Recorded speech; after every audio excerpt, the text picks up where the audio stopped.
got our first real jolt of how things are going to be done under new head coach Rick Bowness on Friday, announcing that Blake Wheeler is no longer the captain of the Winnipeg Jets. They'll go with the leadership group. And, as Rick Bowness kind of mentioned, the new leader, the new captain of the Jets will emerge organically. Dave, you've been around the game for a long time. What was your reaction to what we heard on Friday? And what did you think of the decision made before training camp even started?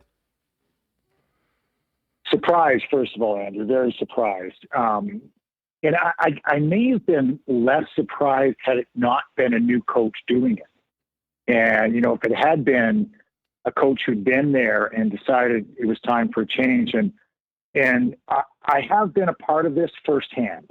And I was a captain in Philadelphia for 5.5 seasons. And Bob Clark was the general manager who had named me captain. And he was also the general manager who took the captaincy away from me. And it was in December, might have been early January of 90. And it was pretty simple. Paul Holmgren was the head coach, and he was the one that told me, but that Clarkie was behind it from the general manager standpoint. But Holmgren delivered the message, and he simply said, "We think leadership has changed." Now, I had been out with an injury most of December. I certainly didn't think leadership had changed. They felt it had. And so it was incredibly disappointing for me. I took so much pride in it, as I'm sure Blake has and did. But it was also a prelude to a trade for me. And, maybe they just at that point, Clarkie just didn't want to trade his captain. There were no rumors or anything at all. And I think it was about 3 weeks later that I was on my way to Boston. And so in this situation, the unknowns are ahead. Rick Bowness comes in as a very veteran head coach, but he hasn't been in the locker room. So he's done his homework. He's talked to players. And, and I'm thinking about some of the new coaches that took over for teams that I played for and some of the questions I was asked. And I remember when Mike Keenan took over, he was a rookie coach. I was going into my second year in the league, and that's the year I would become captain. And the very first question he asked me, and I swear to God, he didn't even introduce himself. I was meeting him at the Pancake House in Philadelphia, and I walked in, and he looked at me and simply said, "Do we have a goaltender that can win the Stanley Cup?" And so every new coach is focused on something, and that was his focus that day. And he talked more about the goaltending. Now, I also wasn't the first person he had talked with or interviewed. So obviously that question had come up in other interviews with veteran players, what our goaltending situation was, and that's how important he felt it was. But with all the talk last year about the Jets locker room, about, if there was a division in it or what was going on or the harmony wasn't there and all factors that go, and trust me, a lot of this is coupled with disappointing seasons. I mean, it just is. And with everything that's gone on last year with the Jets in terms of, fairly public viewing of what was going on in the locker room and that the harmony wasn't there. And hey, that all goes with disappointing seasons. And the expectations were high going into the year last year with the changes that were made, and the disappointment was there on the ice. And so I think that's inevitable that change is made. I still am surprised that it happened this quickly. Of course, if I'm in Rick Bowness's shoes, I do want it to happen before the season starts, before camp starts. Dave, for Rick Bowness to make that decision, it's been well documented. He's reached out to a number of his players, and I imagine most of the individuals on the roster. Would it be from that player feedback, or how involved? You mentioned Clarkie with what happened with you in Philadelphia. I would have to think that Kevin Cheveldayoff would be in lockstep with this decision, no? Yes, he would be, but he wouldn't be making the decision. That would be left to Rick Bowness, and that would be the distinction. And I think with a veteran general manager like Kevin Cheveldayoff, that he would say, here are some of the issues. You've got to handle them how you handle them. Rick would go about doing his due diligence, and he would put information together. And, I thought a lot about this over the weekend, Andrew, knowing we'd have a conversation about it. And, when Paul Maurice stepped down, he said he thought he had gotten what he could from the Jets team, and that's why it was a need for a change. And maybe the exact same thing is here. And Blake Wheeler had a very good run, captain of the Winnipeg Jets. and he plays hard every night. He brings what he has. He's had a really good run. And sometimes it is time for a change. And sometimes the person who knows at least is the person that has to be changed. And while I didn't feel like, it was right in my situation, obviously, management did, and that's the way it works. Now, Dave, Wheeler was, mentioned in trade rumors quite a bit throughout the summer, and it was reported that, I think he had come to the point where he thought it might be a good idea as well. Now, at his age and with that contract, it obviously proved to be difficult and eventually impossible at the end to make the move. So where does this leave Blake Wheeler going into this season, assuming that he's a member of the Winnipeg Jets? Well, I think he goes in his own mind, to prove to people that he's still got a lot of hockey left in him. And I think he does have a lot of hockey left in him. And maybe the burden of not going in with the C on every day will be in his best interest. And I know the only way to do that job effectively is to take it personally. And people say, well, you can't take it personally. You're darn right you take it personally. You take wins and losses personally. You take the way you play personally. You take the way others play personally, because it's a pride thing. And maybe having that burden removed from his jersey will prove to be, a little catalyst for Blake Wheeler.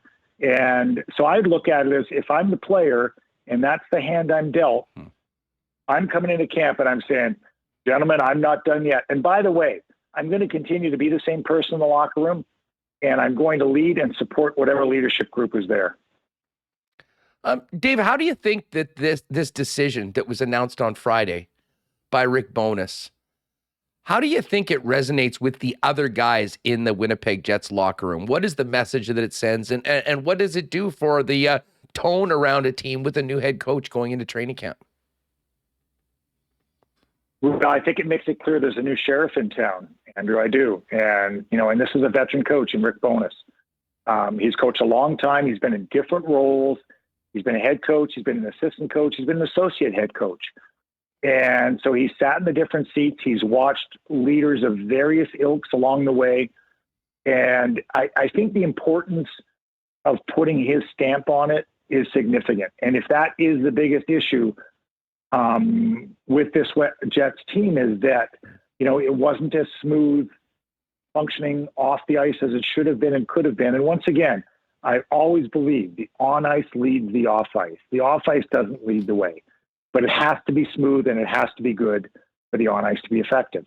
And so, I think everyone's eyebrows go up and say, wow, nothing is secure. Now, it's common for a general manager, Andrew, to go in and stand up in front of a team and say, every job is open going into training camp. I remember Harry Sinden doing that in Boston, and, in a packed room, back then you had 80, 85 kids at camp. I remember looking over at Ray Bork and saying, yeah, I think you're okay. I know there's a lot of jobs available, but I think you'll be fine. And when that is said, it's not just jobs, it's roles within the team. And, will Cole Perfetti step up and absorb, top 6 minutes? Will David Gustafson prove to be a factor? I think in particular on D, I think, in order to take the next step, a couple of guys have to impose themselves. And we've talked a lot about Dylan Sandberg and Billy Heinola. And I think they really have to impose themselves. And you can look and say, well, the Jets D looks pretty set. And I would say someone has to push them. Yeah, well, I mean, the defense is something we've been talking about all season long, Dave. And I think when you still look at the Jets depth chart, most would agree that they could certainly use another player, maybe two, up front in the forward group. And it's so packed on the blue line, with those 5 veteran defensemen, plus Logan Stanley, plus Dylan Sandberg, and Ville Heinola, and Johnny Kovacevic, who's no longer waiver is exempt. How do you think this shakes out? I mean, do they roll with these 3 guys and make some tough decisions on who doesn't play and potentially sending Ville Heinola and Dylan Sandberg back to the American League again? Or do you think there's still another shoe to drop before we get to the opening day of the season from Kevin Cheveldayoff? It's up to the player to force that. I've seen camps where players had a great camp and, and moves were made or decisions were made. And the best thing a manager can say is, I had no choice. I mean, the player showed me that, after all this discussion, all this talk, because if you think back over a couple of years, we've been talking about these guys for a couple of years now, Andrew, And, when trade talks would come up and say, well, they're not willing to move, a couple of these guys. Well, if they're not willing to move them, then they have to prove on why that is the case. And so it's up to the players, and it should be a highly spirited camp, and not just in the exhibition games. You want to walk into that first workout and look at a defenseman and say, oh, wow, here's who I noticed out there today. Because in an NHL camp, it's very easy for a veteran to go unnoticed. They know how to do their jobs. They know what's expected of them. But these guys aren't veterans, and they have to go in and make a difference. And that's up to the player to do. Well, and to bring it back to camp overall, most of the players within the Winnipeg Jets have never known anything other than Paul Maurice here in Winnipeg as the head coach. I'm wondering how different the camp itself will be, but also how different it'll be for the players to be doing it for the first time with a new sheriff in town, as you mentioned, and a guy that they haven't played for before, with plenty of opportunities we've seen coming out of a decision like we heard on Friday. There's a reason that the inevitable new coach bump happens when the change is made during the season, because every player in that room feels like there's new eyes on him. And there's a little nervousness. There's nervousness driving to the rink. There's a little, like he doesn't know them. He knows what it is to coach against them. And that is significant. He knows what it is to coach against them in the same division. And those were highly spirited games between Dallas and Winnipeg over the last couple of years. But now what you want Rick Bowness to do is, and I'm just going to pick a player. You're Adam Lowry, and you want Rick Bowness to come in and say, holy smokes. Lowry's got something sitting in the seat I'm sitting in now that I didn't necessarily see. And here's what I'm thinking, or it may be a Harkins, or it may even be, a Nikolai Ehlers, who, when you coach against somebody, you think about them a certain way. And now you're sitting in a seat where you control their minutes and control their role and control their ice time. And I think if I'm a player, I'm full go right now. I'm absolutely full go. I'm not expecting anything, to be taken for granted or to be given to me. I'm going out and I'm saying I'm going to command what I do here. It's funny you mentioned Adam Lowry, because Dave, excuse me, he's been a guy that, we've talked about as being a real leader, and maybe as the room, depending on how much you want to buy into the fact that there may have been somewhat a divide, he had sort of been the bridge between some of the veteran players and some of the younger players. It had been seen around here. I wonder about Lowry, Morrissey and Scheifele, of course, and players like Ehlers and even Kyle Connor, who's always been quiet, but certainly was less so last year when things were going down.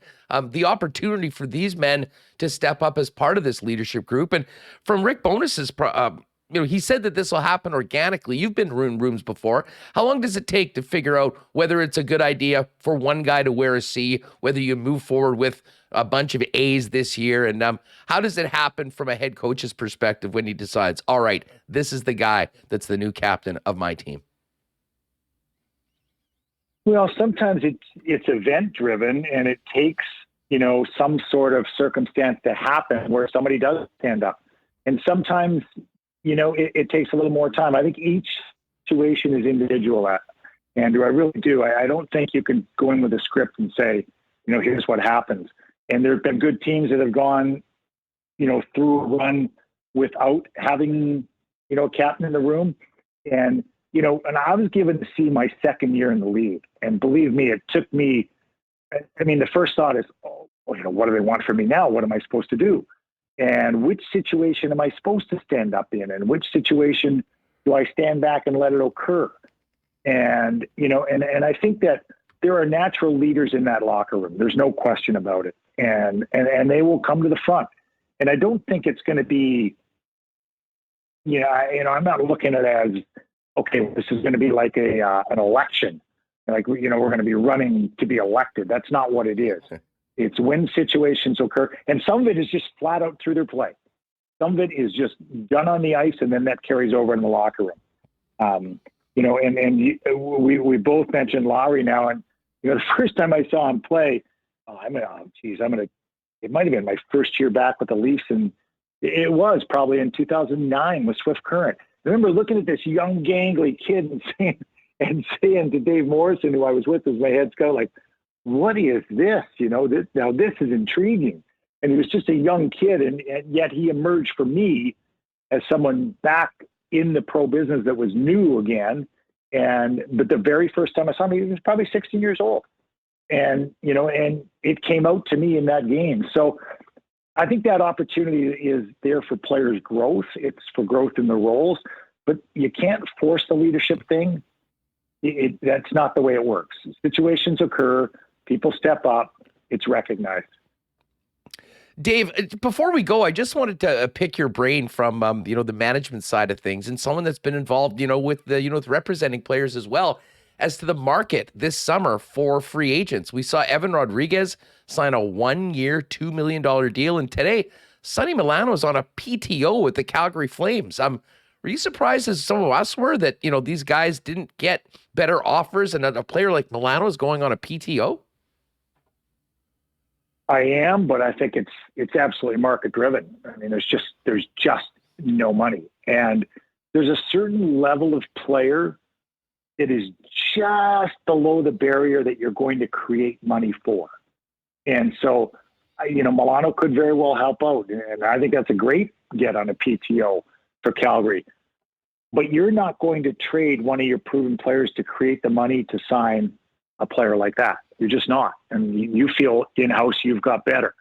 And Evan Rodriguez may be a little bit more of a surprise, but don't forget, he was waived a couple of times, over the last year and a half, and wasn't signed in Toronto. He was brought, into the Leafs late that 1 year and wasn't signed. So, someone feels that he can play a role for them. But there's going to be ebbs and flows to this. There will be more money coming into the market, Andrew. We'll all be happy about that over the next 2 years. And you'll be able to see a little more flexibility in movement. But it really doesn't, because I spend a lot of time. Like most mornings, I spend at least an hour and a half on the cap. I just do. I think it's that important to know who's becoming available. I've got my highlighters and my little color-coded system in my book, and I want to know what contract situations are out there and who can benefit from them. And even back to the captain and Blake Wheeler, when you talked about the potential movement in the contract, I haven't seen a contract that can't be moved. I just haven't, because someone is going to be willing to be the middleman on it. A contract can move twice, as you know, 50% and then again 50%. So the final absorbing team can only have to pay 25% of that number. And if you put Blake Wheeler on the market and have moved him twice to get him where he's going at 25%, boy, oh boy, that would be a really effective pickup for somebody. Well, it would. I think right now, and part of the reason why this hasn't happened is that, Blake Wheeler's still an important player of the Winnipeg Jets. And as long as he's here, whether he's got a C or not, he'll probably have a pretty significant role in that top six and certainly on the power play. And it'll be very interesting to see how he handles this, what this does for the team going forward. And say this, Dave, certainly the Winnipeg Jets are going to give you guys plenty of storylines to kick around on TSN That's Hockey. We look forward to that, Andrew. It's a great time of year for storylines. And I think this is an intriguing team this year. I've already starting to have my conversations internally with different people and trusted guys that I go to and see what their volume is. And Winnipeg's interesting. And because I think, the goalie guys fully expect a big bounce back from Connor Hellebuyck. We talked about the defensive situation. But up front, there's some intrigue there in what might emerge. And I think we've seen enough of Cole Perfetti to be really intrigued with what that can do. And say just for intents and purposes, you say, okay, you're going to open up with Kyle Connor, Pierre-Luc Dubois, and Cole Perfetti. Well, all of a sudden now you're going to say to Mark Scheifele and Blake Wheeler, you're going to play against the second pair D every night? They would look and say, okay, now there's how we turn what we perceive as a negative into a positive, because we're going to get a great matchup every single night. And oh, by the way, we might have Nikolai Ehlers on our left side. So all of a sudden now, it's the way you perceive it and how you manage it. And it's up to the players. These are proven professionals I'm talking about here, really proven professionals in Scheifele and Wheeler and Ehlers. And they're going to make the best of whatever situation they're dealt.